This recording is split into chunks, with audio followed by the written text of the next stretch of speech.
cuando nací, me encontré con una situación tremenda en Luarca, puesto que mi padre estaba en la cárcel y mi madre alimentaba a sus dos hijos con el producto de la venta de leche por las casas y también a través del extraperlo, vendiendo estilográficas Parker y tabaco. Así transcurrieron los años en que mi padre estuvo en la cárcel. Me llamo José Manuel Fernández y nací en Asturias, en Luarca. Tengo ahora 75 años. Gonzalo, mi padre, estuvo condenado a muerte en consejo de guerra en la ciudad de Oviedo. El consejo de guerra fue fulminante, muy rápido, 25 a la vez, y los 25 condenados a muerte. Con lo cual estuvieron casi un mes de capilla, como dicen, esperando la saca para ir a ser fusilados. Por fortuna, la pena fue conmutada, la pena de muerte, y fue convertida en 30 años de cárcel, de los cuales pasó 12 años en el penal de Burgos. Podéis imaginaros, en el penal de Burgos, también unos inviernos tremendos, y él nos contaba cómo él durante todos esos años solo vio el patio, el gran patio de la cárcel, y la ventana de su celda, desde donde se veían las montañas que rodean la ciudad de Burgos, colinas y montañas, ¿no? Ese fue su paisaje. Sin embargo, la cárcel fue también una universidad, porque allí había intelectuales, profesores de todas las disciplinas, etcétera, y por lo tanto aprendió mucho. Él era un simple trabajador de la imprenta de Luarca, pero aprendió distintas disciplinas, entre ellas la de delineante. En cualquier caso, cuando volvió a casa, cuando volvió a Asturias, a Luarca, y yo era pequeño, vi a un hombre esquelético, macilento, que en nada se parecía a las fotografías que mi madre nos enseñaba cada poco del álbum familiar, ¿no? Era otro hombre, más bien taciturno. Él era socialista y recibía el periódico El Socialista, que le venía por vías de su partido, de Toulouse, en Francia. Pero un hermano más pequeño, benigno, descubrió debajo de la cama de Gonzalo un paquete de periódicos y le dijo: mira, estás poniendo en peligro a nuestra familia, una familia numerosa, y mejor es que te vayas de Luarca, porque además estás en libertad vigilada, ¿no? Con lo cual nos fuimos todos a la cuenca minera de Asturias, a un pueblo que se llama La Viana, Pola de la Viana, y luego a Sotrondio, un pueblo cercano a Pola de la Viana. Mi padre seguía siendo hostigado por la Guardia Civil. Cada semana tenía que ir a recoger la firma de la Guardia Civil en su carnet de libertad vigilada, y por lo tanto no estaba a gusto. De hecho, yo mismo tuve una bronconeumonía que podía haber sido mortal, y habían inventado o puesto en el mercado hacía poco la penicilina de Alexander Fleming, pero los únicos frascos de penicilina estaban en una nevera de la Guardia Civil. Cuando mi madre fue a pedir la penicilina, por indicación del médico, le dijeron: a ti no te la vamos a dar, que venga tu padre en persona aquí a pedírnosla, ¿no? Como medio de humillación. Él no fue y tuvo que ir el médico en persona a recoger esa penicilina que me salvó, ¿no? Eso es para que tengáis una idea de lo que fueron los años de posguerra en España y particularmente en Asturias, ¿no? Ante ese hostigamiento, en el año 1959, mi padre decidió llevarnos a todos al exilio, a Bélgica. Para ello, mi hermano y yo nos quedamos un año en Luarca con nuestros tíos y él y mi madre se fueron a Bélgica. Él tuvo que usar un pasaporte falso que, gracias a un minero del Pozo de Sotón de Sotrondio, que conocía a una funcionaria del juzgado de Mieres, se presentó como si fuera mi padre, sabiéndolo ella, y ya lo pasaron a firma al juez y consiguió su pasaporte. Con el pasaporte llegó a Bélgica, le hicieron un pasaporte Nansen y lo hicieron refugiado en Naciones Unidas. Mientras tanto, yo crecía ahí en Asturias, ¿no? Y recuerdo que yo crecía pues en medio de ya un ambiente que todavía la guerra seguía haciendo mella en la población, porque aunque era un niño, recuerdo personalmente que un guerrillero que llamaban Onofre, que era muy conocido, estaba en las montañas de Pola de la Viana, lo prendió la Guardia Civil, lo hirieron gravemente y lo arrastraron hasta Sotrondio y lo ataron a un poste de la luz en la avenida principal, atado y tirado en el suelo, y prohibieron a la gente que le diera de comer y de beber. Y una señora de derechas, doña Virginia, desafió esa orden y le llevaba comida y un jarro de agua para que bebiera. Y él a los 3 días murió, Onofre. Y yo vi a Onofre durante esos 3 días, íbamos los niños de la escuela por delante de donde estaba Onofre. Él no se quejaba, pero era terrible, ¿no? Luego, más tarde, en 1957, empezaron a venir de Andalucía muchos mineros que solo conocían la luz del campo andaluz, eran labradores, en su inmensa mayoría, pero en busca de trabajo se metieron en la mina. La mina, esa oscuridad y esa profundidad en la que el sol de su tierra, no brillaba por su ausencia, ¿no? Y a los chavales, hijos de ellos, y a esas familias, los metieron en un barrio propiedad de la mina que llamaban El Serrallo. Era un gueto, Serrallo como si fueran moros, ¿no? Era un gueto. Recuerdo que allí en aquel momento proyectaban la película Atila, rey de los hunos, y entonces formaron una banda, y nosotros los del pueblo otra, en la que nos paseábamos con grandes estandartes, encima una calavera de vaca, y con tambores que hacían un ruido tremendo, tremendo, y los sábados subíamos a las escombreras. Un sábado subían ellos y un sábado subíamos nosotros, y nos liábamos a tirarnos piedras a ver quién conquistaba la cima, con ballestas de paraguas, con todo lo que podéis imaginar, ¿no? Ese racismo fomentado por la patronal llevó a llamarles a todos coreanos, porque era también la guerra de Corea. Pero ¿qué ocurrió? Que empezaron las primeras huelgas mineras y los andaluces se pusieron en vanguardia de los 4 pozos de Sotrondio, de San Mamés, Santa Bárbara, el Sotón, etc. Y dieron una lección, quiero decir, se sumaron a los luchadores asturianos y ya nadie les llamó coreanos, sino compañeros, a todos, ¿no?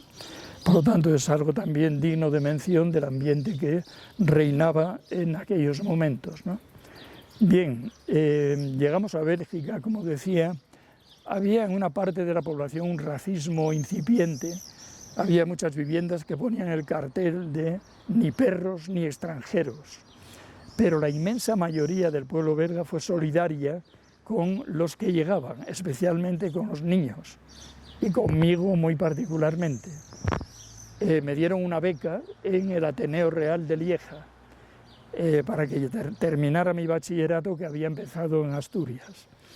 Yo creía en Asturias que yo ya hablaba francés, pero cuando llegué allí me di cuenta que francés poco y malo, ¿no? Bueno, fue importante aquello del Ateneo porque era una enseñanza pública, laica, Y en la primera había que escoger entre religión y moral laica, y escogí moral laica. A la primera reunión, a la primera lección del profesor, que se llama el señor Ebersheim, la dedicó íntegramente a poner en cuestión la pena de muerte, y para un alegato en contra de la pena de muerte y todo, ¿no? Y luego llegó el momento de la bifurcación tenía que escoger entre humanidades, y hubiera querido ser profesor, y ciencias.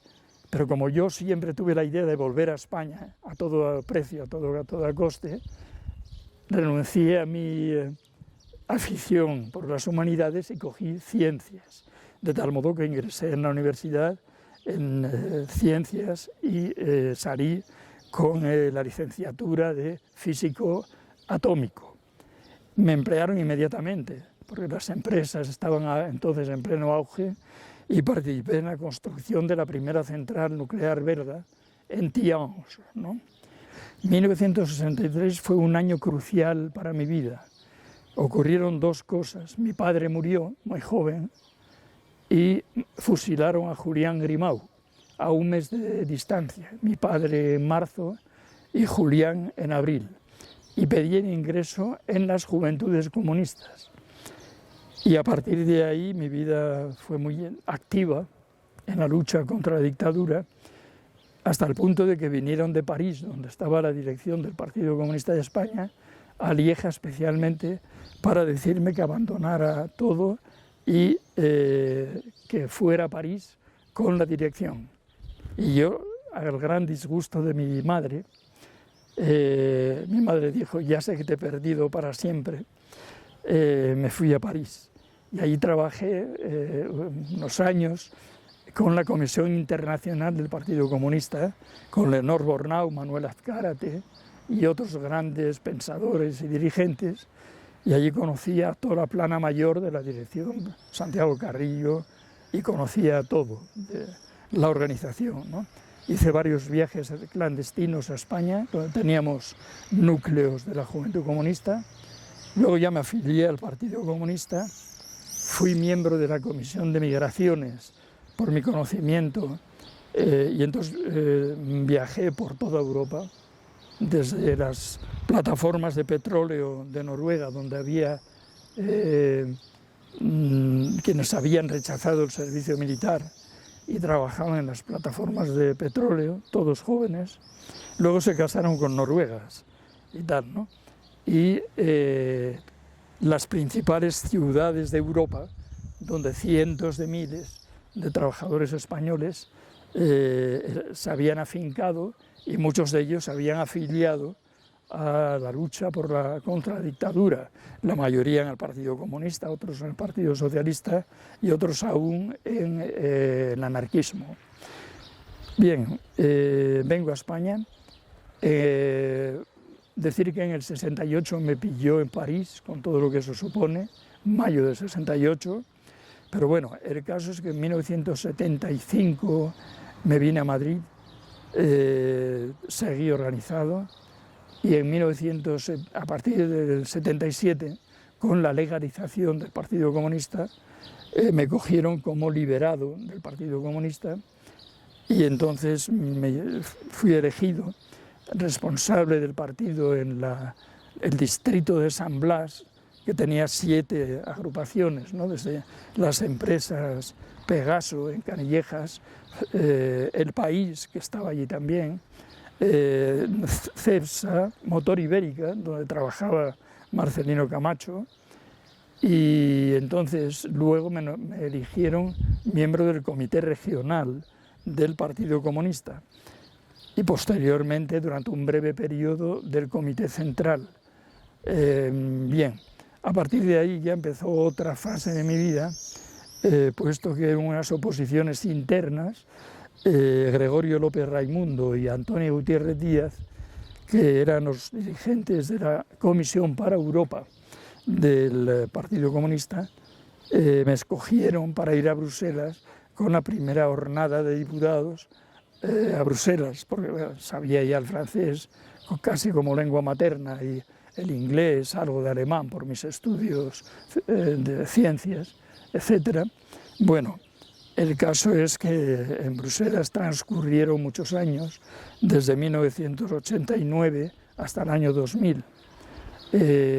Conocí, porque era el secretario del presidente de nuestro grupo parlamentario, que tenía 46 eurodiputados de 14 países, entre ellos Giorgio Napolitano, los alcaldes de Bolonia, de Padua y de muchos lugares, y dirigentes importantes, incluso el trotskista Alain Krivine se organizó en nuestro grupo parlamentario, ¿no?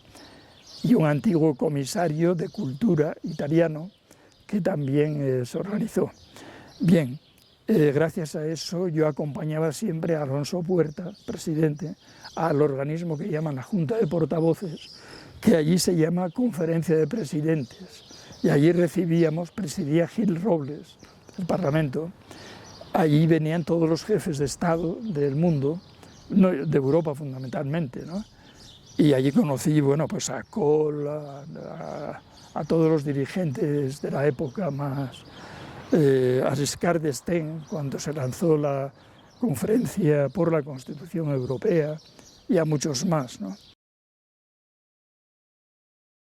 Llega el año 2000 y eligen a un diputado asturiano, Gaspar Llamazares, que había oído hablar de mí, que me pidió, por favor, que le ayudara aquí en Madrid como diputado. Luego fue elegido coordinador federal de Izquierda Unida y trabajé con él, muy estrechamente unido a él, desde el año 2000 hasta el año 2015 en el Congreso de los Diputados.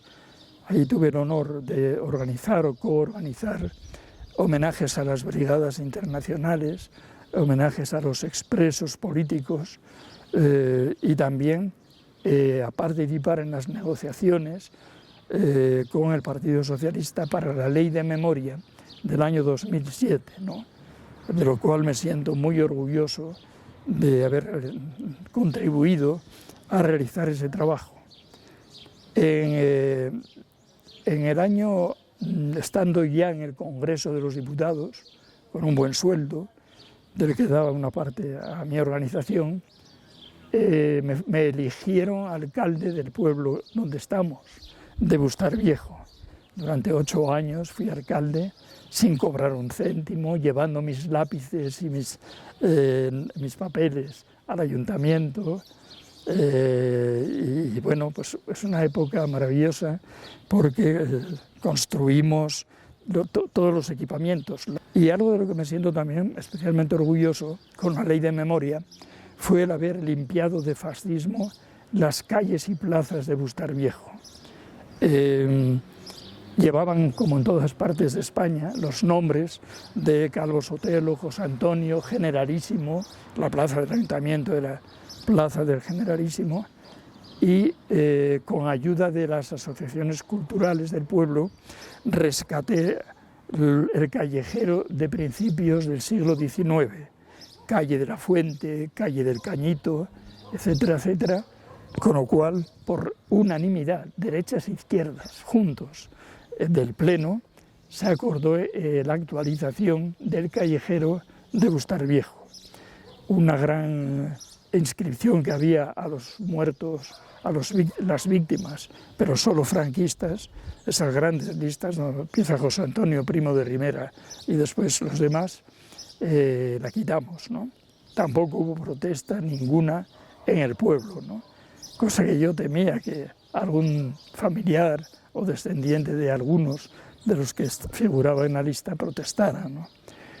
Y luego está el destacamento penal franquista de Bustar Viejo. Tenemos, no sé si la desgracia o la suerte, de tener aquí en Bustar Viejo el destacamento penal mejor conservado de los 121 que había en España en los inicios de los años 40.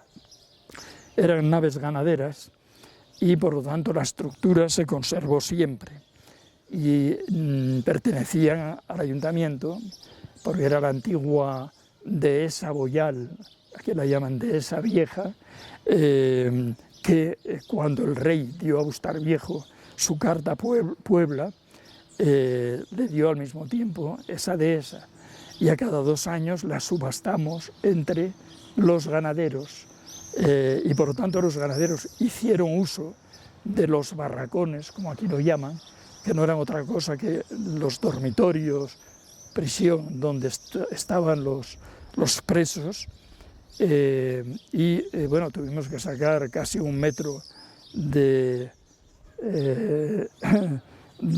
decimos en Asturias, de cucho, o sea, de estiércol que había, y lo limpiamos todo maravillosamente, varios camiones.